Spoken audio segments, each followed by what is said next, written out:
Before, nung nagsaserve ako is talagang nakadepende ako sa kung ano yung kakayahan ko, yung own ability ko. Pero dahil sa supply ng buhay ng Panginoon, na inalaw ko yung Panginoon na makagawa talaga sa loob ko, nakita ko yung bagay ng pagdininay ng ating mga sarili. Na kinakailangan natin dumepende sa spirito na ating natanggap. Which is, ito yung way ng Panginoon upang tayo ay ma-perfect. At ito rin yung bagay upang tayo ay mas lalong makilala pa natin ang lubusan yung Panginoon. Kaya yung way ng pag-service, ito ay kinakailangan natin manatili. Amen, sa katawan upang tayo ay lubusang mapasakdal sa Panginoon. Dahil kung wala tayo sa buhay eklesiya, malamang sa malamang mga kapatid, tayo ay drain. Tayo ay walang-walang buhay sa Panginoon. Kaya mga kapatid, ano man yung ating sitwasyon at kondisyon, kinakailangan natin manatili sa buhay eklesiya at ipanalangin kung ano man yung ating mga kahinaan sa Panginoon. At ito rin yung magiging daan sa atin upang tayo ay lubusang maging kaisa at makabahagi sa gawain ng Panginoon.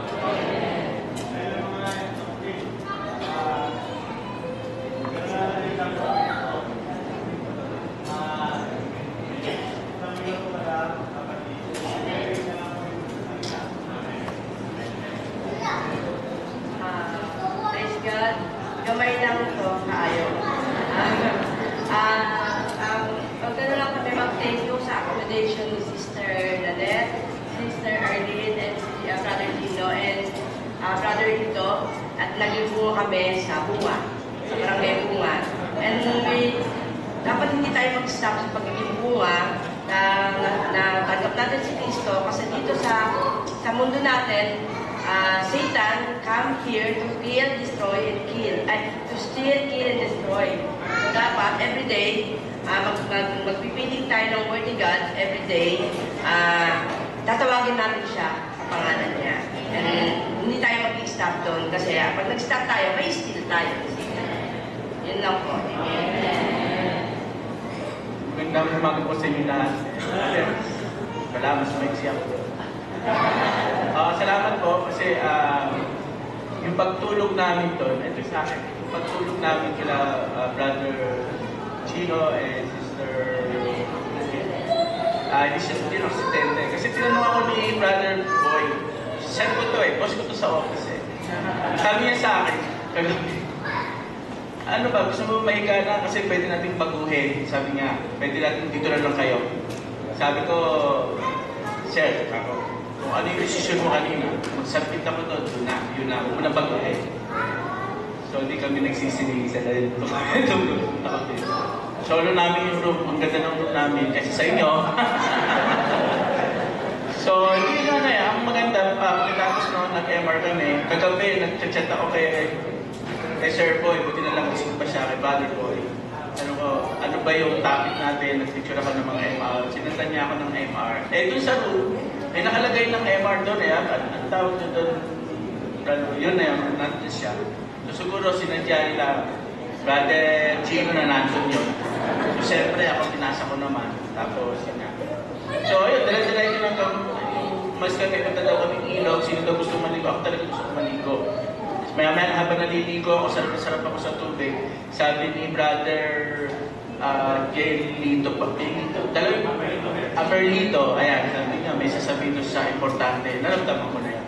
So, yun, sabi ko, ayan si Brother Mark nandun din. Siya yung nagluglog sa akin. So, mga kapit, no, 10 years ago, parang napakasarap din kasi na-experience ko ulit siya parang sabi ko, dati sa artificial, ako nilulog. So ngayon doon kami sa bunga. Sabi nga ni Sister, sakto-sakto, nagbunga yung pag-lulog namin sa bunga rin. Salamat po, salamat. Thank you very much. Amen. Amen. Amen. Shout that we realize that we have been joined organically. Amen. To the triune God. Amen. He and we and He are mingled together as one. Amen. Such an organic union has taken place in our spirit. salamat sa Panginoon. So talagang na-request ako sa umaga na ito. Hindi lang sa umaga na ito, simula nung pagdating namin dito. So nakita namin kung gaano ang pag-ibig ng mga kapatid sa Panginoon. So makikita natin ang pag-ibig ng mga kapatid sa Panginoon kung paano natin iniibig ang Panginoon sa pamamagitan ng mga kapatid. Kaya salamat sa Panginoon na yung pag-ibig na binigay sa atin ng Panginoon kung paano niya inahalo ang kanyang pag-ibig sa atin sa loob ng ating espiritu, kaya hindi sa bawat sangkap ng katawan tayo ay nahihahalo. Kaya mga kapatid na nanarito na talagang bawat sa atin ay mapalad. Dahil naranasan natin itong pag-ibig na natanggap natin sa Panginoon. Kaya nga sabi, napakahalaga na huwag natin pabayaan ang ating pagtitipo. Kaya dito tayo ay napapalakas. Sabi nga, ikaw ay hiwalay sa mga kapatid. Hiwalay ka sa pagpupulong. Ano ang mangyayari sa iyong espiritual na pagpupulong? Ang magiging karanasan mo at ng ating kapatid na naranasan niya ang tribulation. Diba? Pag tribulation na, nandun na lahat. Pero salamat sa Panginoon, tayo ay pinipreserba dahil sa pag-ibig ng Panginoon. Dahil sa pagmamahal niya sa atin, tayo ay iniingatan. Basta, patuloy lamang tayo sa pag-enjoy natin sa Panginoon. Huwag tayo dito, dahil wala na tayo ibang pupuntahan mga kapatid. Dinala na tayo dito sa tamang pinalalagyan natin. Kaya, praise the Lord. Amen. Salamat sa Panginoon na tayo ay na-redeem na at nilagay sa loob ng buhay eklesiya. Ito pinakita sa atin na para ma-preserva tayo, kailangan natin mga kapatid na hindi maging Sunday goers lamang or maging simple Kristiyano sa loob ng buhay eklesiya, kundi kailangan natin maging functioning members of the church by getting services in the church. Kaya salamat sa Panginoon. Ito yung kaparaanan para tayo ay mag-preserve sa ating buhay eklesiya. Kaya yung karanasan ng bawat isa sa atin, makita natin na hindi siya ganun kadali na ma-involve sa services. Maraming mga bagay na nandun sa services, may mga kiskisan, lahat ng bagay, negatibo man o positibo. Pero mga kapatid, ito yung kaparaanan ng Panginoon para tayong lahat ay mag-preserve. Yung pag-serve natin, sino ba ang worthy na mag-serve? Lahat tayo ay unworthy, di ba? Hindi po tayo karapat-dapat. Pero, salamat sa Panginoon na yung Panginoon natin, yung nagsasabi sa atin na maging karapat-dapat tayo. Makita lamang natin yung Kristo. Ito yung goal natin. Mag-enjoy sa Panginoon, ma-reconstitute yung Panginoon sa atin, at tayo ay patuloy na mag-serve sa loob ng buhay eklesiya. Puri naman. Hello po. Purihin ang Panginoon. Na-inspired ako dun sa mensahe regarding sa pagmamahal ng Panginoon sa atin. Ang kailangan din natin, ibalik natin sa Kanya ang pagmamahal din natin sa Kanya. Kasi ang pinakita niyang pagmamahal ay walang pagkumbas.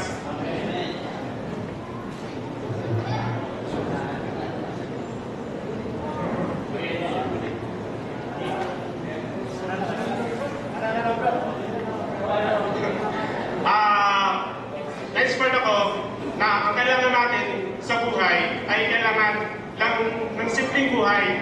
Hindi natin kailangan ng maraming buhay para may oras din tayo sa Kanya. Kasi kung maghahanap tayo ng iba na buhay, naghahanap tayo ng mas mataas pa, nakakalimot tayo na ang Panginoon ay ang sentro. Amen. Then ang pangalawa, kailangan natin mag-serve sa Kanya ng buong puso.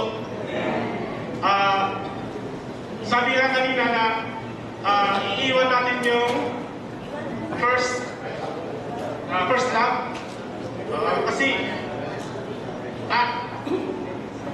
Kasi ang pinaka talaga, first love siya.